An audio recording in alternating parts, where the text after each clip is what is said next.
اسرائیل بہت سن رہے ہیں لفظ آج کل. ہم جب لفظ اسرائیل سنتے ہیں تو فوراً ذہن میں ایک ملک آتا ہے, ایک نقشہ آتا ہے, ایک تنازع آتا ہے. لیکن آپ جانتے ہیں اسرائیل اصل میں نہ کسی ملک کا نام تھا, نہ کسی سرحد کا نام تھا. یہ ایک نبی کا لقب تھا. نبی کا نام حضرت یعقوب علیہ السلام, ان کی اولاد بنی اسرائیل. آدم علیہ السلام کی اولاد بنی آدم, حضرت یعقوب علیہ السلام کی جن کا لقب اسرائیل, ان کی اولاد کو تاریخ نے نام دیا بنی اسرائیل. بنی اسرائیل کی بھی ایک پوری داستان ہے, پوری ایک تاریخ ہے. ایک ایسی قوم ہے جس کو اللہ نے بڑی عزت دی, ایک ایسی قوم ہے جس کو اللہ نے انبیاء دیے, ایسی قوم ہے جس کو اللہ تعالیٰ نے معجزے بھی دیے. مگر یہ قوم پھر بھی نافرمانی کی مرتکب ہوتی رہی, انبیاء کے قتل میں ملوث رہی. کبھی غلامی ملی ان کو, کبھی آزادی ملی, کبھی عروج ملا, کبھی زوال ملا. اور آج ہم اس قوم کی وہ داستان سنانے جا رہے ہیں جو صرف تاریخ نہیں ہے, ایک آئینہ ہے. یہ بھی کوئی اتفاق نہیں ہے کہ آج کے ملک کا نام ان کے طور پہ جو ملک سمجھتے ہیں وہ اسرائیل ہے. یہ دراصل انہی حضرت یعقوب علیہ السلام کے لقب سے لیا گیا ہے, جن کی اولاد کو تاریخ میں بنی اسرائیل کہا جاتا ہے. لیکن یاد رہے, ایک طرف ہزاروں سال پرانی ایک قوم ہے, دوسری طرف ایک جدید ریاست ہے. بنی اسرائیل ایک قوم تھی جس کو اللہ نے بہت نعمتیں عطا کی, لیکن تاریخ کے کئی موقع پر انہوں نے اللہ کے احکامات کی نافرمانی کی, نتائج بھی بھگتے. قرآن کریم کی ایک آیت بتاتی ہے وہ اللہ کے غضب میں گھر گئے. یہ نتیجہ تھا اس کا کہ وہ اللہ کی آیات سے کفر کرنے لگے, پیغمبروں کو ناحق قتل کرنے لگے. یہ نتیجہ تھا ان کی نافرمانیوں کا اور اس بات کا کہ وہ حدود شرع سے نکل جاتے تھے. یہ قرآن کریم نے کہا ہے اس قوم کے بارے میں. ان کی ہسٹری سے آتے ہیں. ایک وقت تھا بنی اسرائیل آزمائش سے گزر رہی تھی. مصر کی سرزمین ہے, ایک بادشاہ ہے اور اس بادشاہ کے سائے تلے ان کے بیٹوں کو قتل کیا جا رہا ہے, ان کی بیٹیوں کو زندہ چھوڑ دیا جاتا ہے. غلامی کی زنجیریں ان کے وجود سے لپٹ گئی ہیں. پھر اسی قوم میں سے اللہ تعالیٰ نے ایک نبی کو اٹھایا, موسیٰ علیہ السلام. پھر سب نے وہ منظر دیکھا جس کو تاریخ کبھی بھول نہیں سکتی. جب سمندر تھا, سمندر کی لہریں تھیں اور سمندر کے کنارے سب نے ایک عجب منظر دیکھا. جب سمندر کے کنارے ایک بے بس قوم کھڑی تھی, پیچھے فرعون کا لشکر تھا, آگے پانی کا وسیع سمندر تھا, اور پھر حکم ہوا, لاٹھی ماری گئی, سمندر دو حصوں میں بٹ گیا, راستہ بن گیا, بنی اسرائیل گزر گئے, اور وہی سمندر فرعون اور اس کے لشکر کے لیے قبر بن گیا.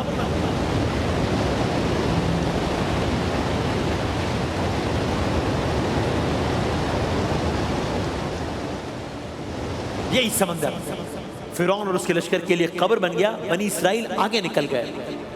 لیکن معاملہ یہاں پہ ختم نہیں ہوا. سمندر کی بات ختم ہوتی ہے تو پھر صحرا کی بات شروع ہوتی ہے.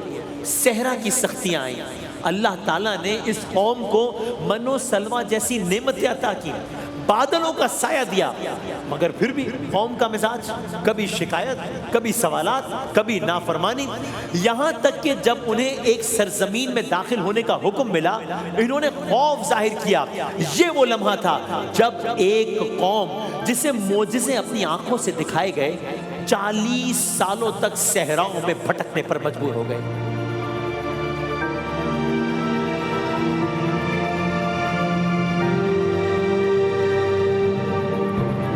بنی اسرائیل کبھی سمندر, کبھی صحرا.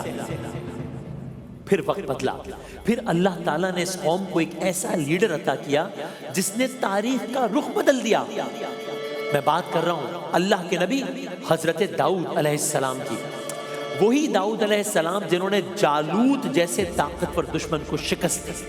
پھر داؤد علیہ السلام کی مضبوط حکومت قائم ہوئی. یہ بنی اسرائیل کے اچھے دن تھے.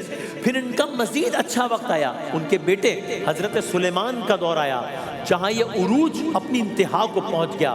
ایسی بادشاہت تھی سلیمان علیہ السلام کے پاس کہ ہوا بھی تابع تھی, جنات بھی ان کے تابع تھے. لیکن تاریخ کا اصول ہے اللہ تعالیٰ کا اپنا نظام ہے. جب انسان عروج پر پہنچ کر اپنے رب کو بھولتا ہے، نافرمانیاں کرتا ہے، زوال قریب آتا ہے. سلیمان علیہ السلام کے بعد بنی اسرائیل میں اختلافات ہونا شروع ہوئے، سلطنت بڑھ گئی، کمزوری آئی، نافرمانی بڑھتی چلی گئی، حرکتیں خراب ہوتی چلی گئی. یہ کہانی اس وقت کی ہے جب یہ قوم اپنے عروج سے اب نیچے اتر رہی تھی. بنی اسرائیل کیا ہوا؟ سلیمان علیہ السلام کے بعد بنی اسرائیل کی طاقت ٹوٹنے لگی، سلطنت دو حصوں میں ڈیوائیڈ ہو گئی، ایک شمال میں ایک جنوب میں. اختلافات بڑھے، کمزوری آئی، اور سب سے بڑھ کر یہی کہ وہ اپنے رب کے احکامات سے دور ہونے لگے. یہ وہ لمحہ تھا جب تاریخ نے کروٹ لی. مشرق کی طرف سے ایک نئی طاقت ابھر رہی تھی، بیبلون، اور اس طاقت کا بادشاہ تھا بخت نصر. بخت نصر ایک ایسا حکمران ہے جس کی فوجیں مشہور ہیں، جس کا نظم و ضبط مشہور ہے، جس کی طاقت بہت مشہور ہے. یہ 600 قبل مسیح کا واقعہ ہے. 600 قبل مسیح کے آس پاس بخت نصر نے یروشلم کی طرف پیش قدمی شروع کی ہے جہاں بنی اسرائیل ہے. یہاں تک کہ اس نے یروشلم پر مکمل حملہ کیا ہے، یہاں تک کہ اس نے شہر کی دیواریں توڑ دی ہیں، یہاں تک کہ گلیوں میں آگ لگ گئی ہے، گلیاں آگ میں جل اٹھی ہیں. یہاں تک کہ وہ مقامات جو تعمیر کیے گئے تھے، جنہیں حضرت سلیمان علیہ السلام کے دور میں تعمیر کیا گیا تھا، وہ مقامات بھی مسمار کر دیے گئے ہیں. بنی اسرائیل کے ہزاروں لوگ قتل کر دیے گئے ہیں. 10,000 سے زائد لوگوں کو قیدی بنا کر بابل لے جایا گیا ہے. یہ اپنی نوعیت کا ایک اور واقعہ ہے، ایک عجب واقعہ ہے. یہ وہ واقعہ ہے جسے تاریخ میں بیبلون ایکسائل کہا جاتا ہے. گویا ایک پوری قوم اپنی سرزمین سے اٹھا کر جلا وطن کر دی گئی. یہ تباہی ایک دن یا ایک جنگ کی نہیں تھی، برسوں پر مشتمل ایک عمل تھا. محاصرے، بغاوتیں اور پھر فیصلہ کن حملہ. یروشلم جو کبھی ان کے ایمان اور طاقت کی علامت تھا، کھنڈر بن گیا.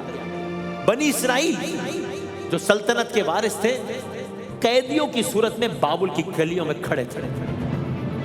پھر داستان آگے بڑھی، وقت گزرا. 5 سال، 10 سال، 20 سال، 30 سال، 40 سال، 50 سال گزر گئے. تقریباً 50 سال بعد جب بابل کی سلطنت کمزور ہوئی، جس نے انہیں گرفتار کیا تھا، تو پرشیا کے بادشاہ سائرس نے بابل کو فتح کیا اور بنی اسرائیل کو واپس جانے کی اجازت دی. یعنی میں کہہ لوں وقت نے ایک اور کروٹ لی. بابل کی طاقت ٹوٹی اور فارس کے بادشاہ سائرس دی گریٹ نے اقتدار سنبھالا. اس نے ایک فیصلہ کیا جس نے تاریخ بدل دی. کیا فیصلہ کیا؟ بنی اسرائیل کو اجازت دی کہ وہ واپس چلے جائیں یروشلم.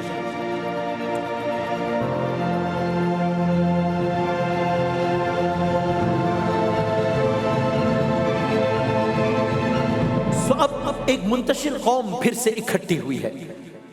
دوبارہ اپنی عبادت گاہ کو تعمیر کیا ہے، دوبارہ اپنے شہر کو آباد کیا ہے. زندگی ایک بار پھر پٹری پر آتی دکھائی دے رہی ہے. لیکن کہانیاں رکی نہیں. وقت گزرتا گیا، نئی سلطنتیں آئیں، یونانی اقتدار آیا، پھر رومی سلطنت کا دور شروع ہوا. اور اسی زمانے میں اللہ تعالیٰ نے بنی اسرائیل کی طرف ایک اور نبی بھیجے، عیسیٰ علیہ السلام. لیکن ایک بار پھر وہی اختلافات، انکار، حرکتیں، اللہ کے حکم کی نافرمانی، بغاوتیں ہوئی. پھر تاریخ نے ایک اور سخت موڑ لیا. 70 عیسوی میں رومی جنرل نے ٹائٹس نے یروشلم پر پھر حملہ کیا، شہر کو تباہ کیا. عبادت گاہیں دوبارہ مسمار ہوئی، ہزاروں لوگ قتل ہوئے، بہت لوگ جلا وطن ہوئے، اور یوں بنی اسرائیل ایک بار پھر بکھرے. دنیا کے مختلف حصوں میں پھیلے اور صدیوں تک یہی عالم رہا. اس کے بعد کیا ہوا؟ اس کے بعد جو ہوا، میں اور آپ آج، اس سال، اس مہینے، اس دن اس سے ریلیٹ کر سکتے ہیں. اس کے بعد کیا ہوا؟ یہ ہم کل کی داستان میں آپ سے عرض کریں گے، اور پھر یہ سارے کا سارا جو ایک تسلسل ہے یہ آپ کی خدمت میں بالکل ایک سامنے ہو جائے گا، ایک سامنے آ جائے گا واضح نقشے کی طرح کہ بات شروع کہاں سے ہوئی تھی، کیا کیا حرکتیں تھیں، کیا کیا نافرمانیاں تھیں، کیا کیا ہوا، ارادے کیا تھے، ارادے کیا ہیں، ان کے ساتھ ہونا کیا ہے، احادیث کیا بتاتی ہیں، روایات کیا بتاتی ہیں، بات شروع کہاں سے ہوئی، بات ختم کہاں ہوگی۔ انسان اور جنگ، جنگ کا کھیل، پیسے کا کھیل، غرور کا کھیل، تکبر کا کھیل، طاقت کا کھیل، اناؤں کا کھیل، اسلحے کا کھیل، تیل کا کھیل۔ موجودہ حالات پر ہماری اس خصوصی سیریز میں کل حاضر ہوں گے کچھ نئے سوالات کے جوابات کے ساتھ۔